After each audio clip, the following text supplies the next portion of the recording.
Welcome to the Lifestyle Medicine Update. I'm Dr. James Machino. In this Lifestyle Medicine Update, I'd like to explain the scientific understanding we have on how nutrition and nutritional medicine supports our immune system function. Preventing virally induced respiratory tract infections largely depends on how efficient your immune system is.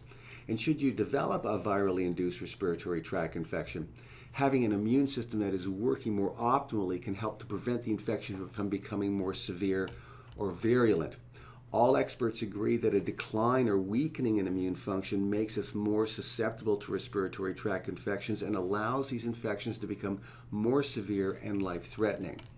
So there's a decline in immune system function as we age, and this is why the elderly and people with compromised immune systems are more susceptible to life-threatening respiratory tract infections. But there's a host of things that can weaken the immune system. Now, by the same token, some nutritional factors can help to strengthen and optimize our immune system. So I want to examine both aspects, things that we know weaken the immune system and nutritional factors that can help support the immune system. So these are the factors that are known to weaken the immune system. As I said, as you get older, by age 55 or 60, the immune system is weaker. And why is that? Well, one of the reasons is that behind the breastbone, there's a gland called the thymus gland, which normally modulates some of the T lymphocyte immune cells and sort of puts them through boot camp so they can become really intelligent, virally fighting machines. But when the thymus gland has shrunk down to nothing, then the T lymphocytes are not as intelligent as we get older. The other thing is that the immune cells get damaged by free radicals in day-to-day life, and that accumulates over time. And we think that free radical damage to the immune cells also compromises their function. Now, some of that can be reversed, we think, with antioxidant supplementation, which I will show you later. And there's a certain immune cell called the neutrophils. The neutrophils would normally find a virus, come up next to it, and sort of blow it up with what's called a respiratory burst. But after the age of 60, can't do it that well. So some studies suggest that higher levels of vitamin C intake can help the neutrophils generate more of those respiratory bursts and kill more viruses, bacteria, and other unwanted cells in the body. So we'll look at that as well. But taking certain medications can also weaken the immune system. Corticosteroid drugs like prednisone, and many drugs that are used for autoimmune patients, like Humira and Remicade, that are suppressing immune system function, and anti-rejection drugs that would be given to a transplant patient. So these people are going to have weakened immune systems just as a result of the medications. And then some people have certain health conditions, HIV infections, or they have diabetes. That can weaken the immune system. So can overtraining. If you're in the gym working out and you're training too hard, you'll suppress your immune system function for many hours after the workout. So more moderate training makes sense. And people who are depressed, they're feeling a lot of anxiety, they're really stressed, they feel hopeless or helpless. These individuals are creating neurochemical changes in their body that also weaken their immune system. And then finally, having some nutritional deficiencies, as we will see, can also weaken the immune system. So what can you do to maintain a strong immune system? Well, get enough sleep. Your immune system really recharges itself while you're sleeping. You need to get enough sleep so you can do that. And don't overtrain. If you're working out, you want your workouts to be just light to moderate. That strengthens the immune system. If you overexert yourself, if you're overtraining, that weakens the immune system. This is even true in high-performance athletes who end up having more upper respiratory tract infections than the general population over the course of the year. So don't overtrain. Now, where does nutrition and nutritional medicine fit into the story? Well, there are some key nutritional factors that are known to impact immune function. So let's start with antioxidants. So immune cells have a very high requirement for antioxidants, especially vitamin C and vitamin E and beta carotene. They use these antioxidants to actually generate free radicals, which kill viruses and other microbes. Now, immune cells also use the antioxidants to protect themselves against the free radicals that they're generating so they don't actually hurt the immune cell itself. So with suboptimal antioxidant intake, the immune cells cannot kill viruses as well, and they can't protect themselves against the respiratory bursts that they're generating. And this high free radical environment actually damages the immune cells and decreases their immune competence. So studies have shown when you give people antioxidants, certain parameters of their immune system actually improve significantly. That's an example. A 2017 study reviewed all the available studies looking at the role of vitamin C on the immune system. The researchers cited the research showing that the ingestion of 250 milligrams per day of vitamin C in otherwise healthy people helps to enhance many important aspects of immune function. So the goal was to achieve vitamin C blood level of 50 micromoles per liter, which most healthy people can achieve with a daily intake of 100 to 250 milligrams of vitamin C per day. Now, this is very difficult to do from food alone, so vitamin C supplementation is an important consideration to achieve a blood level at that value that has been shown to heighten or improve immune system function. Now, as we get older and immune system function declines, some studies suggest that the combination of 1,000 milligrams of vitamin C and 200 IUs of vitamin E per day improves immune function in people over the age of 60. So higher doses are required as we age. Studies also show that when fighting the common cold, supplementation with 200 milligrams per day of vitamin C can help reduce the severity and duration and the incidence of the common cold if we are also exposed to physical stress. Now, this level of vitamin C intake may also reduce common cold frequency in those who previously had lower vitamin C blood levels to start with. That means that their blood level was already below 45 micromoles per liter in terms of their vitamin C blood level. Now, very importantly, higher levels of intake, 1,000 milligrams per day, has been shown to prevent the decline in vitamin C depletion within white blood cells during an infection. So during an infection, higher levels seem to be required to maintain optimal vitamin C status within immune cells. And here's a quote from the research paper itself regarding lung infections and pneumonia and vitamin C. Here's what they say. Beneficial effects of vitamin C on recovery have been noted in pneumonia. In elderly people hospitalized because of pneumonia who were determined to have very low vitamin C levels, administration of vitamin C reduced the respiratory symptom score in the more severe patients. In other pneumonia patients, low-dose vitamin C, which was 250 to 800 milligrams a day, reduced the hospital stay by 19% compared to patients not given any vitamin C, whereas the higher dose group, who got 500 to 1,600 milligrams a day of vitamin C, reduced the hospital stay by 36% compared to those not taking vitamin C.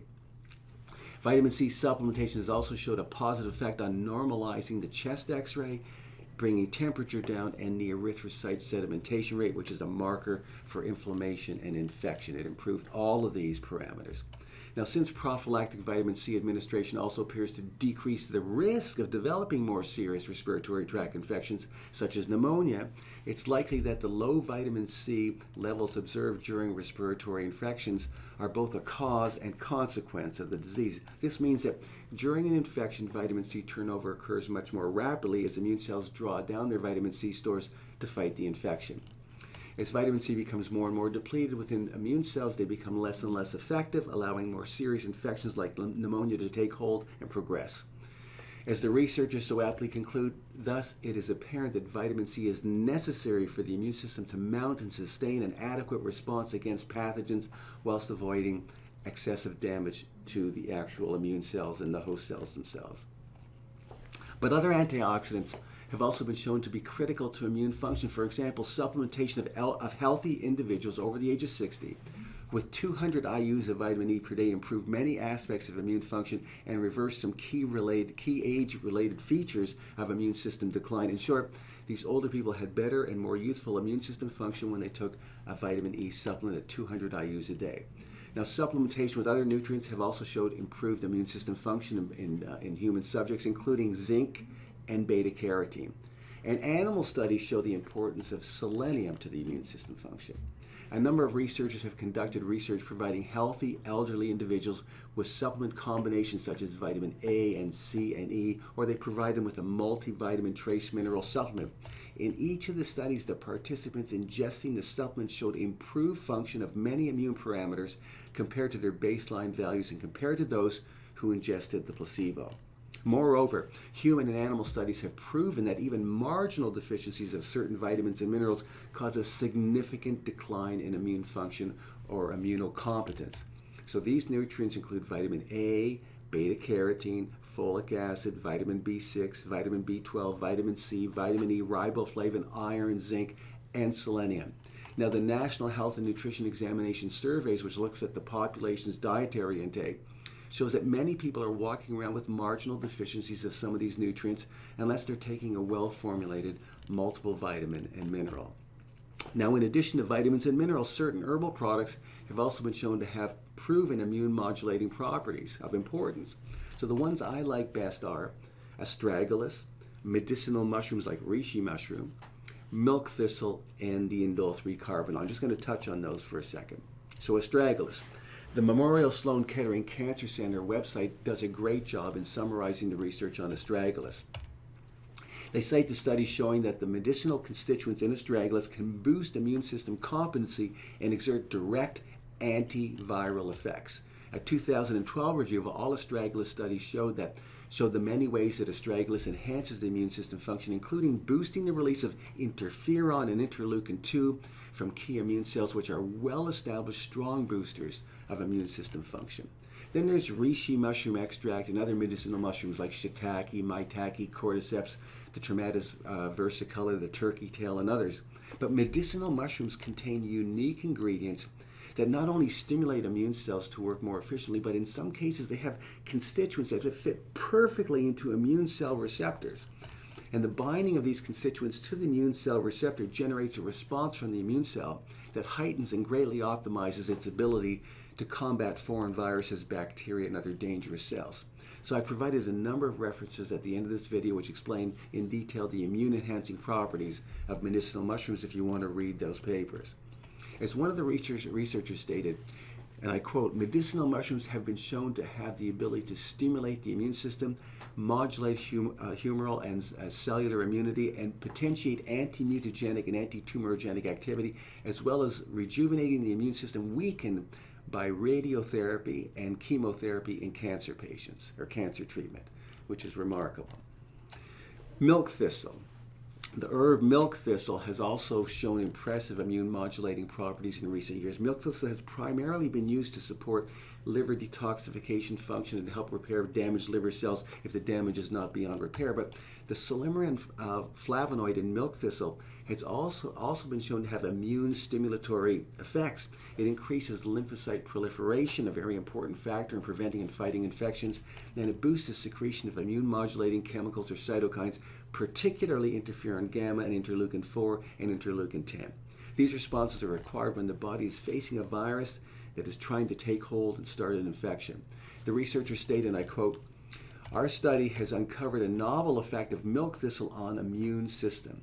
This immune stimulatory effect may be of benefit in increasing the immunity to infectious diseases." And then there's the indole-3-carbinol. So finally, I also like the research pertaining to the indole-3-carbinol, which is a constituent unique to cruciferous vegetables such as broccoli, Brussels sprouts, cabbage, cauliflower, bok choy, and turnips. But supplementation with indole-3-carbinol has been shown to activate what's known as the aryl hydrocarbon receptors on the adaptive immune system, which stimulates immune cells to better respond to and fight any virus or foreign cell that enters the body. So more specifically, it helps the T lymphocytes proliferate faster and improves the ability of other immune cells to ingest and destroy any threatening virus or bacteria that is deemed threatening to the body. So now one word of caution is that for individuals with an autoimmune disease, that's about 5 to 7% of the population, and individuals on immunosuppressive drugs, mostly transplant patients, it may be unwise to supplement with herbal agents that I've spoken about here, as they may overstimulate the immune system and worsen the autoimmune condition or counteract the effects of immunosuppressive drugs.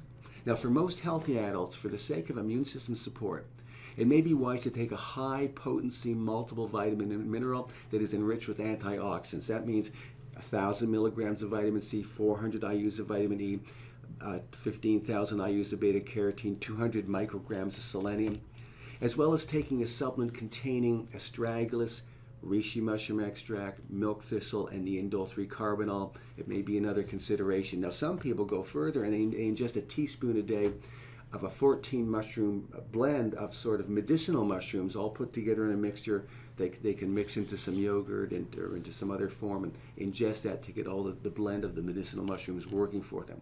So I've included the scientific references for this information in the text below. I hope you find it enlightening and helpful.